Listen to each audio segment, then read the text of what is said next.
유행 전파가 나타날 수 있어 안심할 수 없는 상황이 되고 있습니다.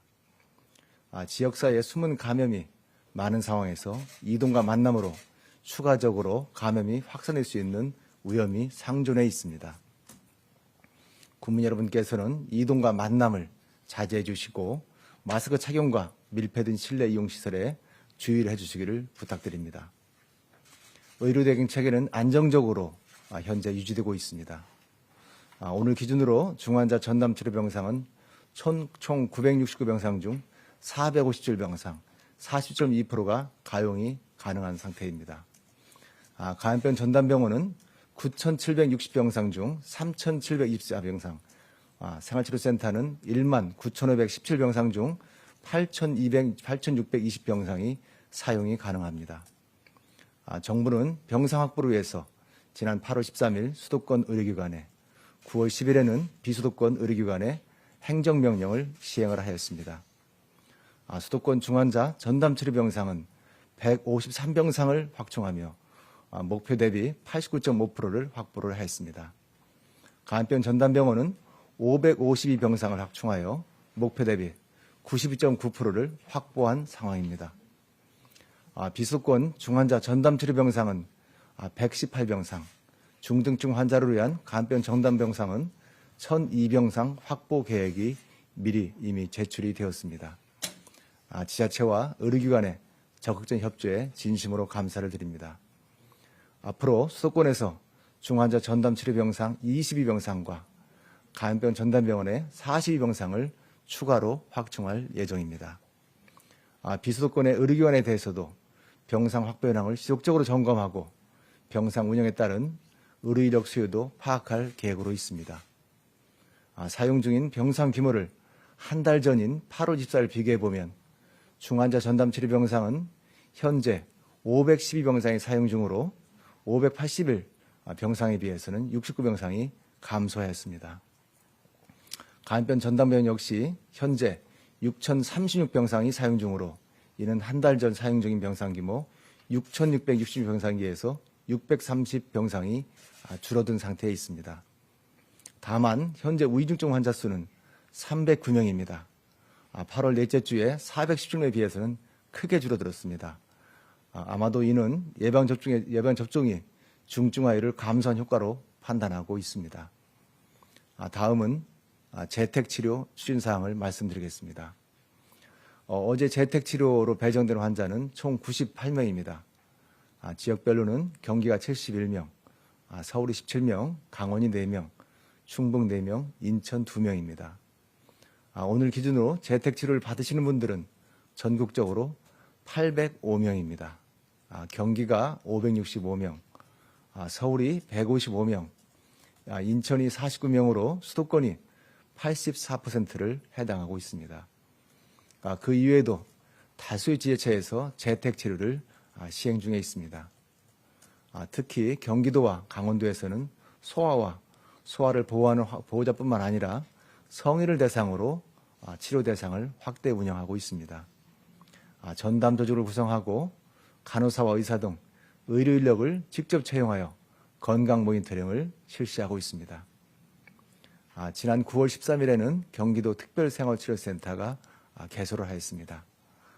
9월 16일에 첫 환자가 입소를 하였고 20일까지 총 20명을 대상으로 엑스레이 검사, 산소치료 등 의료 서비스를 제공하였습니다. 총 20명 중에서 특이사항이 없는 18명은 가정으로 복귀해서 다시 재택치료를 받고 계십니다. 나머지 2분에 대해서는 병원으로 전담치료를 받고 계십니다. 서울시도 확진자 수 증가에 따른 병상 부족 상황에 대비하여 재택치료를 확대 운영하고 있습니다. 재택치료 대상은 무증상 경증 확진자로서 화장실과 침실 등 생활 필수 공간이 분리되어 있는 3인 이하의 가구에 총 50세 미만의까지 확대를 하였습니다. 자치구별로 재택치료 운영 전담반을 구성하여 하루 2번 건강 모니터링과 비대면 진료를 실시하고 있습니다. 만약에 응급상황이 발생하게 되면 즉시 이송하고 입원이 가능할 수 있는 그런 대응체계도 구축을 하였습니다. 정부는 앞으로 재택치료에 대한 건강보험 수가를 신설하고 환자관리 시스템 개선 방안도 마련하는 등 사전 준비를 철저히 해나가도록 하겠습니다. 확진자 여러분들께서도 혹시라도 재택 치료를 원하시는 경우에는 해당 지자체로 신청하여 주시기 바랍니다. 오늘 중대본에서는 장애인 복지설의 방역관리 방안에 대해서도 논의를 하였습니다. 금년 들어 9월 6일까지 장애인 복지설에서 총 148명의 확진자가 발생을 하였습니다. 그중 종사자는 69명, 이용자는 79명으로 종사자 등 외부 출입자에 대한 방역관리 소홀이 아마도 주 원인으로 보고 있습니다. 정부는 장애인 복지설에 대해서도 방역관리를 강화하도록 하겠습니다. 우선 신규 접종자, 이용자 등 미접종자에 대한 추가 접종을 실시하겠습니다. 또한 외부 감염 전파 차단을 위해서 9월 26일까지 비대면, 비접종 면회만 허용을 하고 외출 외박은 한시적으로 금지를 하겠습니다. 시설 내 종사자라든지 이용자분께서는 예방 접종과 마스크 착용 등 방역수칙 준수에 협조해 주시기를 거듭 부탁드립니다.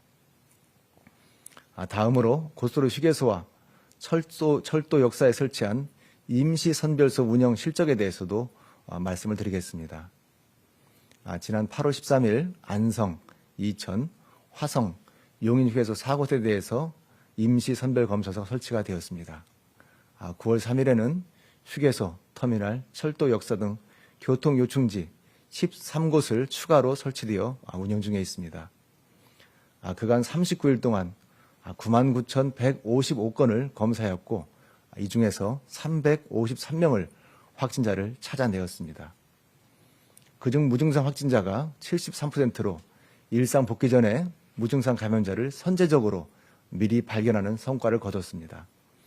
특히 근본 추석 연휴 기간 동안에는 교통요충지에 설치된 임시선별검사소에서 전국 검사량의 8.2%를 검사를 하였습니다. 그리고 확진자의 17%를 찾아내는 성과도 있었습니다. 혹시라도 10월 이후에 방역상이 악화될 것을 대비해서 교통요충지에 설치된 임시선별검사소를 10월 31일까지 계속 운영할 계획으로 있습니다. 10월 주말과 연휴기간 이동 시에도 국민들께서 편리하게 검사를 받을 수 있도록 최선의 준비를 다하도록 하겠습니다. 어제는 약 93만 1천 명의 국민들께서 예방접종에 참여해 주셨습니다. 1차 접종은 약 56만 명으로 또 2차 접종은 37만 6천 명께서 받으셨습니다. 1차 접종률 기준으로는 72.3%이며 접종 완료 기준으로는 44.0%입니다. 아직 접종을 받지 않으신 18세 이상의 국민들께서는 9월 30일까지 사전 예약을 지금 현재 받고 있습니다. 예약을 하시게 되면 10월 1일부터 16일까지 접종을 받으실 수가 있겠습니다. 질병청의 지난 2주간의 확진자 접종력 분석 결과를 보게 되면 미접종자와 접종을 완료하지 않으신 분들이 전체의 89.8%를 차지하고 있습니다. 또한 접종을 받으시게 되면 중증화율을 약 77%를 예방할 수 있고 감염이 되더라도 사망할 확률을 약 73.7%를 줄일 수가 있습니다. 감염을 예방하고 중증화와 사망률을 줄이기 위한 최선의 방어수단은 바로 예방접종입니다. 본인의 건강과 가족의 안전, 우리 사회 모두를 위해서 반드시 예방접종에 참여해 주실 것을 거듭 부탁드립니다. 추석 연휴 이후 전국적으로 유행 규모가 점차 커지고 있습니다. 연휴 전부터 지속되던 수도권의 확산세가 여전히 심각한 상황입니다. 추석 연휴 기간 동안에 전국적인 이동량 증가로 인해서 비수도권의 확진자도 늘어날 가능성이 매우 큽니다. 추가적인 감염 전파를 차단하기 위해 적극적인 진단검사가 어느 때보다 매우 중요한 시점입니다. 국민 여러분께서는 조금이라도 발열이라든지 골이 있는 경우에는 가까운 임시 선별검사소나 선별진료소를 방문하시어 진단검사 받아주시기를 거듭 부탁드립니다. 오늘도 방역수칙을 잘 지키시고 계시고 접종에 참여해 주신 국민 여러분께 진심으로 감사를 드립니다. 정부도 모든 총력을 다해 방역과 의료대응, 예방접종에 전념토록 하겠습니다. 감사합니다.